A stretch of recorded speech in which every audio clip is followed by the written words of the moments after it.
Thing जो कि है एक्शनेबल क्लेम। अब एक्शनेबल क्लेम की इतनी बड़ी डेफिनेशन है, अब इसको मैंने सिंप्लीफाई करके रख रखा है। मैं इस डेफिनेशन को बाद में आपको समझाऊंगा, बट पहले आप समझिए इसमें क्या दे रखा है। सो बेसिकली एक्शनेबल क्लेम को दो चीज़ों से समझाने की कोशिश करी है इस डेफिनेशन में। सबसे पहला है अनसिक्योर्ड मनी डेट और दूसरा है claim to beneficial interest in movable property not in possession of claimant. अब सेकेंड वाला छोड़ते हैं, पहले हम फर्स्ट पे आते हैं, अनसिक्योर्ड मनी डेट।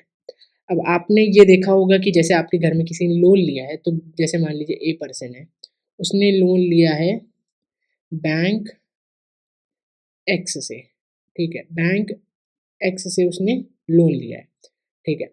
अब आप लोन लेते हो तो आपको एक सिक्योरिटी जमा करनी पड़ती है, मतलब कोलैटरल जमा करना पड़ता है कि जस्ट इन केस अगर आपने वो लोन वापस नहीं किया तो वो जो सिक्योरिटी दी है उसको बेच के बैंक वो चीज़ रिकवर कर लेगा आपका लोन। बट एक्शनेबल क्लेम में क्या है कि ये अनसिक्योर्ड मनी डेट होता है, मतलब इसमें आप पैसा ले लेते हो बट आपको कोई सिक्योरिटी जमा नहीं करनी पड़ती है, तो इसको हम अनसिक्योर्ड मनी डेट कहते हैं, ठीक है। ये है। अब इसके एक बहुत सिंपल सा और फनी से एग्जांपल मैं बताता हूँ। जैसे मान लीजिए आप अपने दोस्त से 500 रुपये का उधार लेते हो, ठीक है, to buy roses for your crush, ठीक है।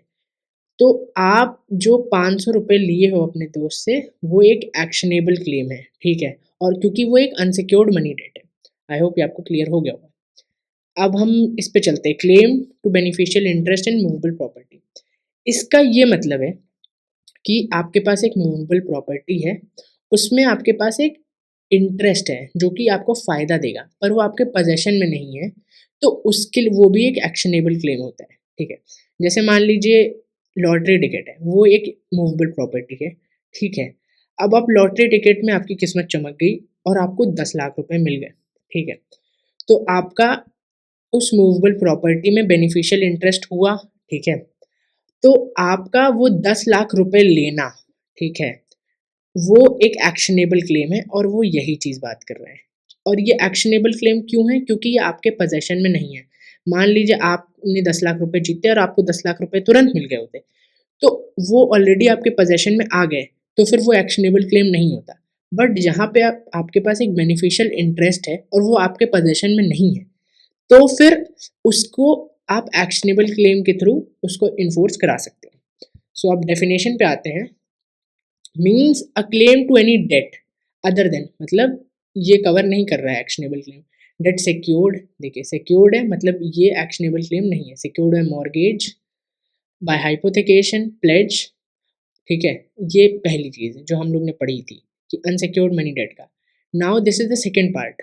आपको बेयर एक्ट को तोड़ तोड़ के पढ़ना पड़ेगा टू अंडरस्टैंड कहना क्या क्या चाहता है, क्योंकि it is very tough to understand. So यही मैं आपको इस पूरे जर्नी में समझाऊंगा और कैसे पढ़ना है। So first thing is clear, this is unsecured money debt यहाँ तक।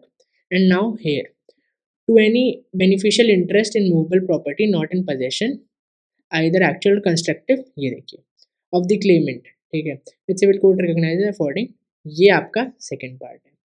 तो आई होप आपको एक्शनेबल क्लेम समझ आ गया होगा।